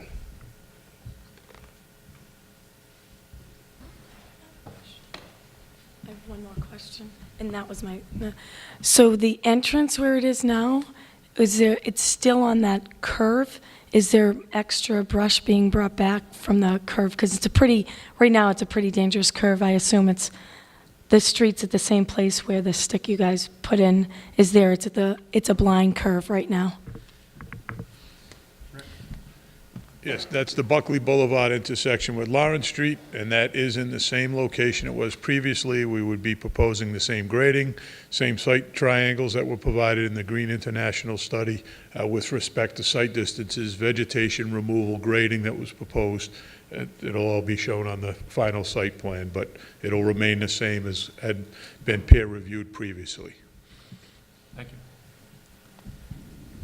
Can I, Chris over here, can I comment on the sidewalk? I want to comment on the sidewalk for a minute.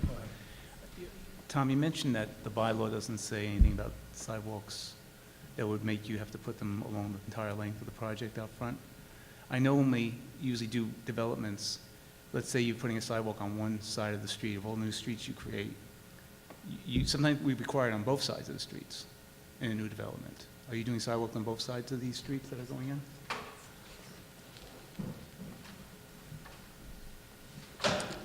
No, we're only doing it on one side of the street in the development with Right, that. but in the usual planning board reviews, what I've normally learned is that we usually say, okay, you're required to do sidewalks on both sides of every new street.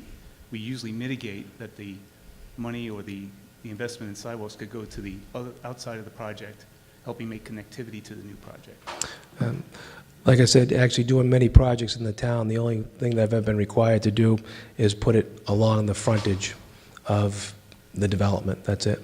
No, but we've had developments where the developer put the one sidewalk in on one side of the new street, and then working with the DPW, they identified another connection that could be made from that development to another sidewalk somewhere else. They've made, like Medway Branch got a long sidewalk.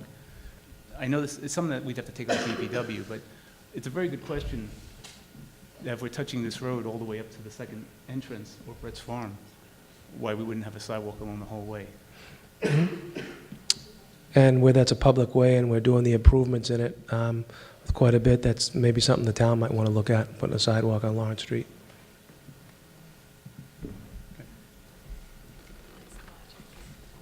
Mike, you had a question?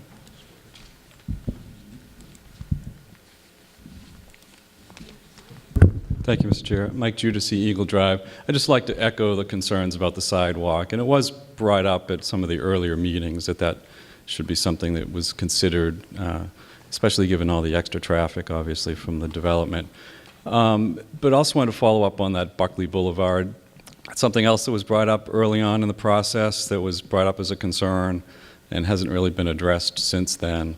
I know they stated that there'll be some clearing and grading there, but that's additional clearing and grading and earth removal that really shouldn't be necessary. If I asked you to take a walk along the whole length of Lawrence Street and pick out the absolute worst spot to put an entranceway, that's it right there.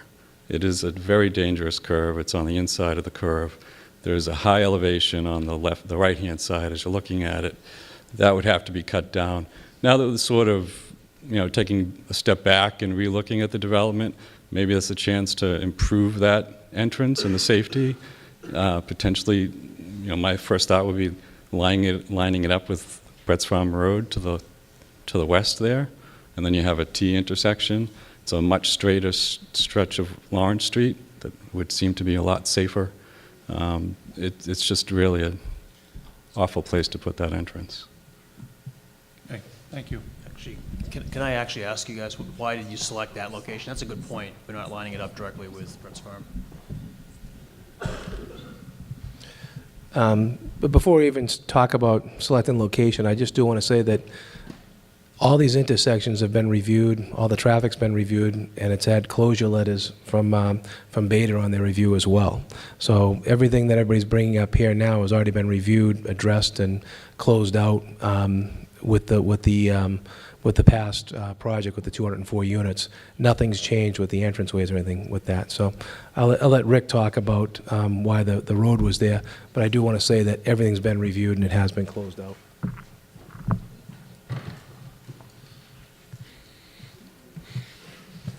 So the Town of Norfolk Planning Board regulations have a separation between roadways, I believe, of 350 feet. Don't quote me on that.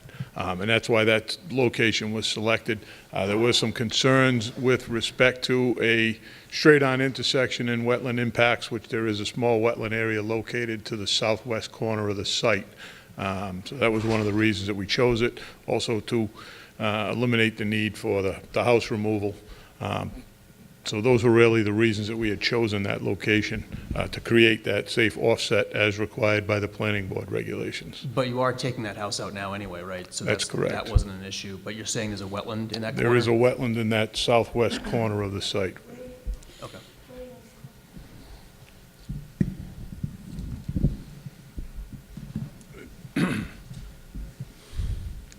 In that general area right in there, there's a wetland, just to the west of the existing houses. Any other questions?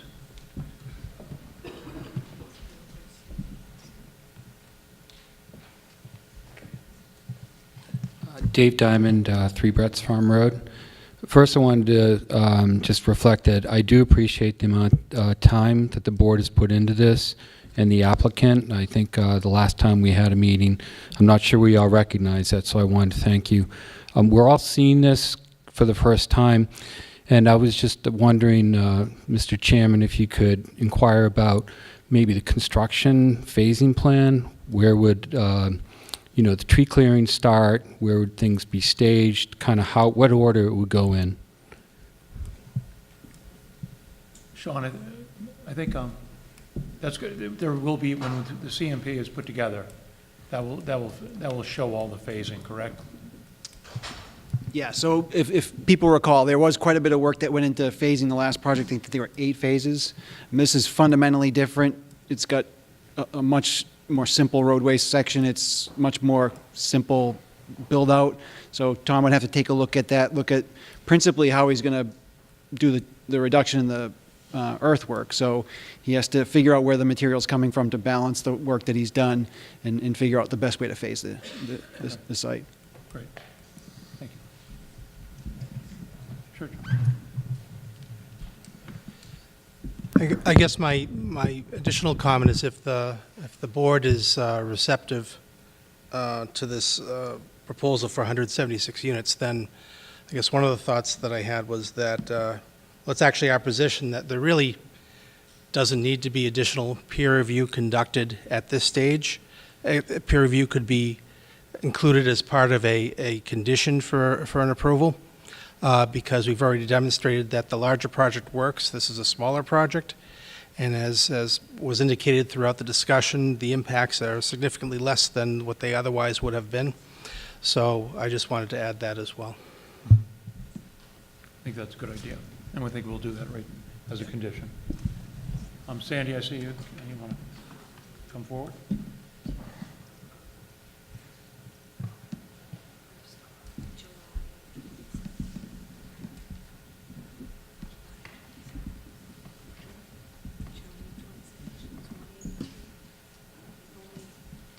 Hi, Sandy Mai at 8 Eric Road. So I do appreciate all the work. It's a different project. It looks better. It does look better. I did send something. Amy, did I send you that map? And do you have it? There was an old map that I sent to all the board. That one. So we had talked about, I don't know, months ago, is the tail race a river or not? And there was an 1851 map which shows that there were 2 exits to Bush Pond. And if she can pull it up, then you can see. So you had mentioned that there was a 100-foot buffer zone, but if there is, the tail race is a river, which I believe it does fit the definition of a river, then you need to do the riverfront area, which is 200 feet from the mean annual high water line. So let's see if she can pull up the map and you can see. It was just this week. I think it says 1851 map on the subject.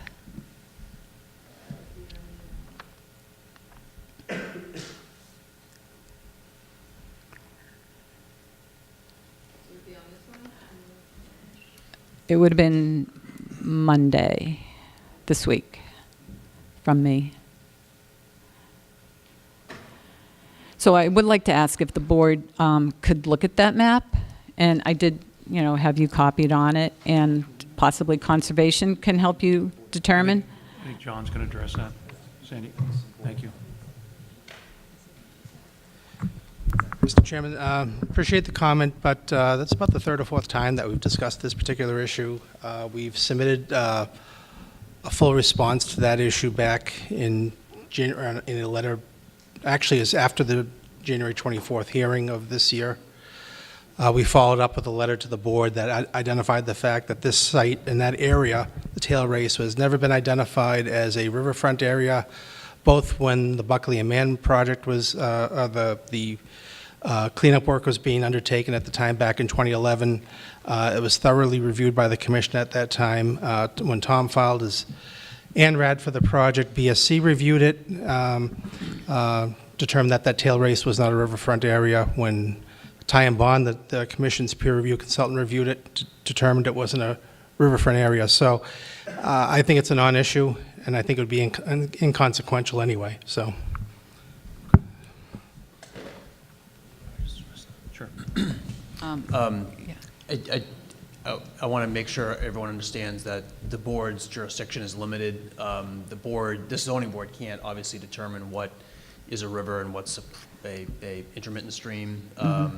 That's exclusively within the jurisdiction of the Conservation Commission, and no state laws are being waived under 40B. Just as a reminder, we've talked about this before, and the first comment that was made, you mentioned a whole litany of issues that need to be addressed, and they still need to be addressed. And this board only has limited jurisdiction, so any conservation riverfront questions still need to be addressed by the applicant through the regular process.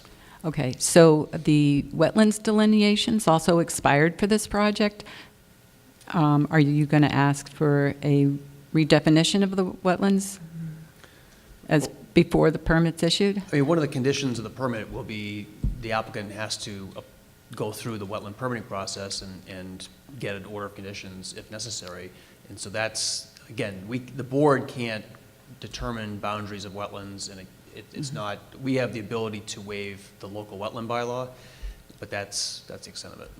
Okay. And so the other thing is so the disposal area hasn't really been defined yet, so how can you issue the permit for buildings in an area where you don't know what the PIP process is going to show? So I'm envisioning a condition that there won't be any building permits until, at least building permits, if not something sooner than that, until we have those questions answered. That's why we asked the question tonight as to what the status was of the further site investigations, because that needs to happen, obviously, before any work is done on the site. We need to know where those boundaries are. Right. So there will be no earth removal, no work on the site until after the Buckley and Mann site is closed out?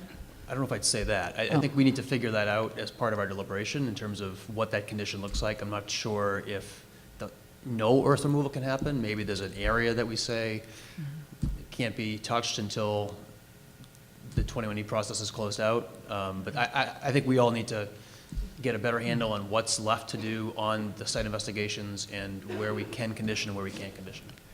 So the number of trucks is still a very significant number. It does look better, but I think that, if you get down to it, it's still probably 5 years of trucking in a neighborhood that is zoned residential. And I think I know that a lot of work has been done, but I think a zero balance site is still possible, and you just need to work on it. Thank you. Tom, do you want to say anything with that or no? If you don't, you don't have to. I mean.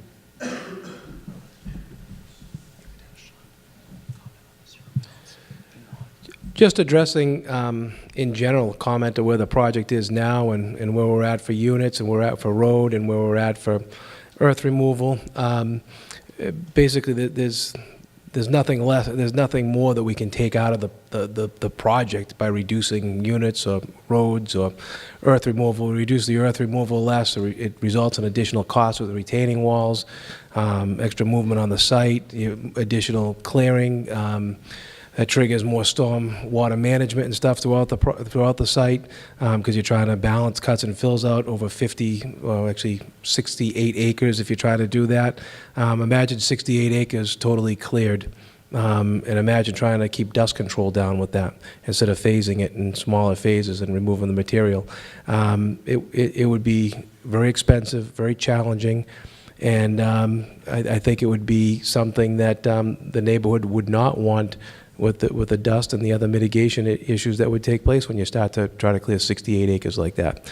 And addition to that, there's additional costs around the perimeter if you're raising up with retaining walls and other things that just increase the cost of the overall project.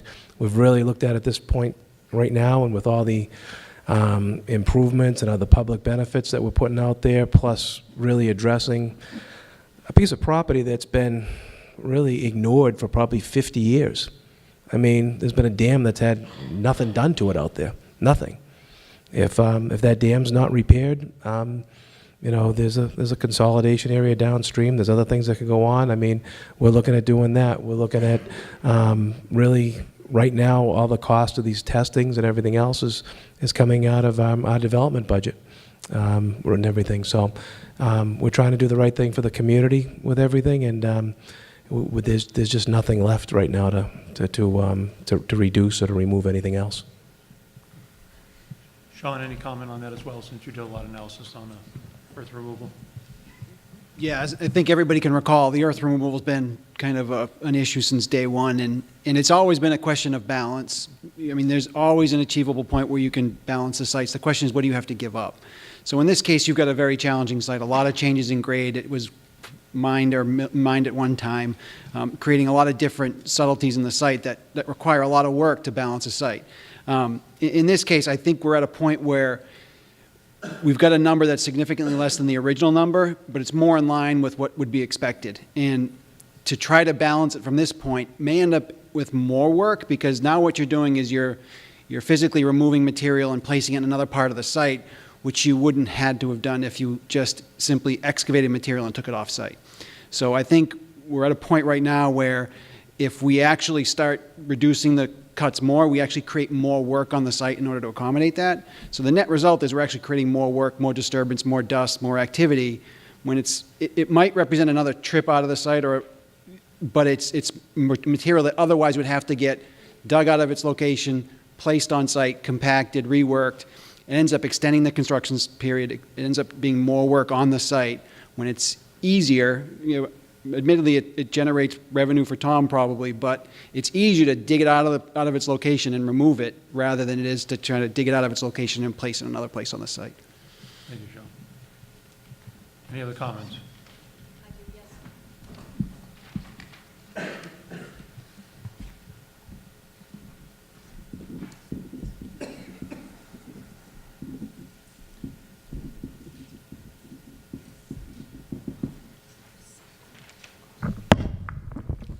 Hi. Firstly, I'd like to say I'm very uncomfortable speaking at this point, and I know no one would believe that, but the last meeting I went to, that was a town open meeting, I was yelled at by the chairman, and when I left the meeting early because I was being yelled at, I was followed out by a town employee and threatened. So I think that's something we need to start addressing, the inappropriate behavior that's been taking place in some of these meetings. I couldn't understand anything you just said. Could you I please was go a little followed slower? out of a town meeting, an open meeting. I left early, and I was threatened by a town employee. Okay. So I think we need to start addressing some of the inappropriate behavior that's been taking place in these meetings. Was it a member of this board? It was a town employee. Okay, but not a member of this board? No, Okay, was it a member of the development team? no. Okay. There's a couple of things. One is I don't think it's appropriate that we are holding this meeting at 10:24 or 12:24. I think you can see an empty room. I think that's reflective of people and their holidays. I think this has been delayed a lot, and I think it should have been delayed until the new year so that people could attend that are impacted by this. I believe a lot of the decisions have already been made in workshops. I don't think our neighborhood has been reflective of the decisions or those workshops. I do appreciate there's been changes that have been made. I want to know how long this project is going to last now that there's been these changes. I don't think we have an answer yet because we have to do the details. We first want to get the plan approved, which is what we're working on this evening. I still think 650,000 cubic yards of material being removed is still too significant. I likely think that won't change, but I think that's still too significant, and it's very impactful to our neighborhood.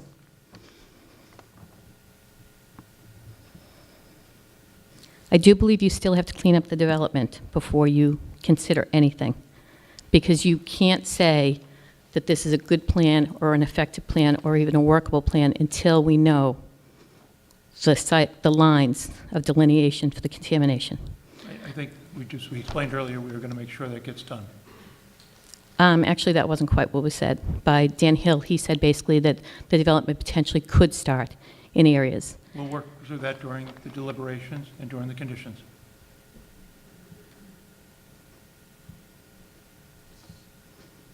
And I also want to make sure that it's reiterated that the letter of approval for this site included that, as Margaret read, that the site had to be cleaned up before this took place. Also, it says that the applicant should provide a detailed traffic study, which he has, assessing potential impacts of the project in areas of roadways, including traffic volume, crash sites, and safety, level of service, an area of intersections, and identifying appropriate traffic mitigation in the compliance with all applicable state and local requirements governing the site.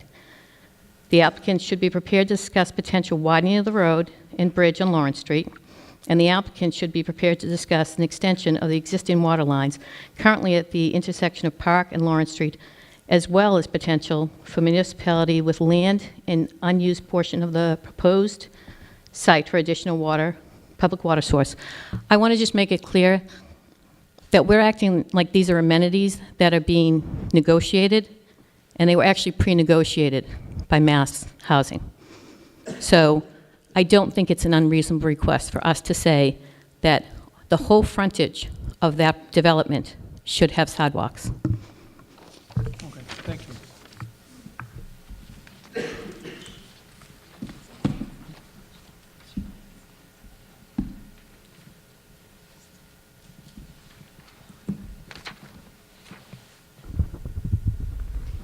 Chris Wagner, Park Street.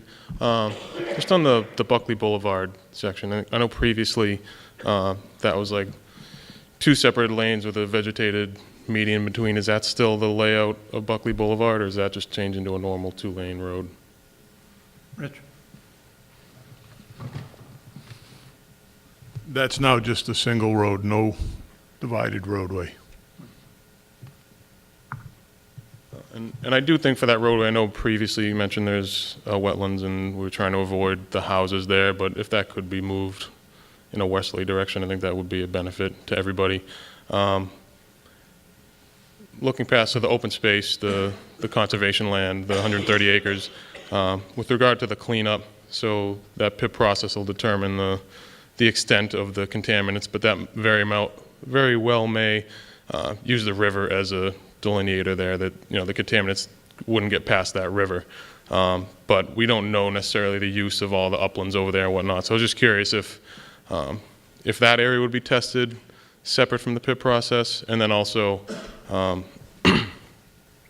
if I don't think the determination has been made on if that would become town land or part of the homeowners association. If I'm assuming that would be part of the conditions. Tom, do you want to? I mean, my understanding would be the conservation land is going to remain part of the HMO currently, not the towns, but do you want to address any of that? And I think the PIP process will continue to do whatever testing is going to be done. As I mentioned earlier, the scope of work and the testing plan and everything should be completed within the next couple of weeks. That'll be put out in the repositories and published and everything for people to look at, and we hope to start testing, you know, sometime in the next month or two after that with things. But as far as once we start the testing, my understanding with it is that depending on what they find, the testing expands out with it and stuff. Once they feel comfortable that they've got the horizontal and vertical control of where the limits of any possible contamination may be, then that's sort of where they end the testing with everything. So that's my basic understanding as someone that's very naive in some of that stuff. And is I think it's 110 acres of conservation land, is that going to remain part of the homeowners association, or? As I've also mentioned later in earlier meetings, if the town wanted to take control or ownership of that property, that's something I'd be open to. If they don't want to take control of it, then it would be part of the HOA, but I would leave that up to the community.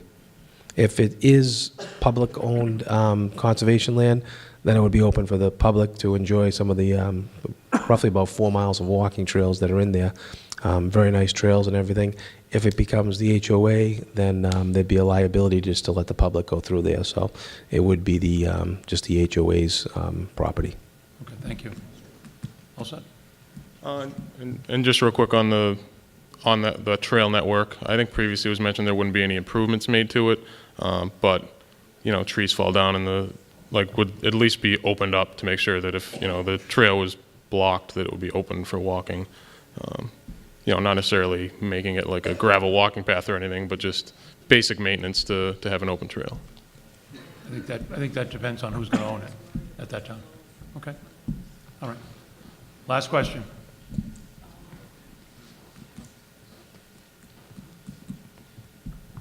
Margaret Cahaley, Cranberry Meadow Road, and wasn't even a question. Just wanted to make sure the board was aware with the whole PIP process and all of that, that they have 2 years to submit their report on the testing before they even need to begin any cleanup. So if it's dragged out, it could take that length of time before there's a final report as to what the damage is to the site. So that's, as far as I know, that they're planning on doing the testing, but then when they need to expand it and then finalize a report, they do have 2 full years to finish that. Thank you. Okay. Tom, I think you, Can I ask one more question? no. It's about lighting. About what? Lighting? Lighting? We're not going to discuss lighting tonight, okay? When we get a chance. Tom, I'd like you to give a copy of or Marv, a copy of the architecturals back to Bill, just so we can have one last look at them again, mostly the condominiums. I would like you, Tom, to look again at Buckley Boulevard with Rich. Just take a peek at it. Maybe Sean can provide some assistance there. And I think we're going to probably have to have maybe a workshop talk about the sidewalk from the first entrance to the second entrance. Let's talk about it and see what we can do there. I think the concerns about that are very important. And like we did over in Village Green, I think we want to address sidewalks, and I think Joe makes a good point about that. Any other comments from the board for direction? Okay. Do I have a motion to continue the public hearing? And at the next public hearing, we'll be discussing waivers. We will be discussing conditions. A lot of the issues brought up with regard to the E21 process and the cleanup will be addressed during those conditions. So they will be addressed at that time, as well as some other items. So I'd like a motion to continue the public hearing for Abbeville to the 16th. You can't, or you can? Okay, 16th of January at 7 o'clock p.m. Second? Second. All those in favor? Aye. Thank you very much for your participation tonight. Oh, John, go ahead. Yes. Okay. You sent it today. Yes, he sent it today. Thank you. Thank you.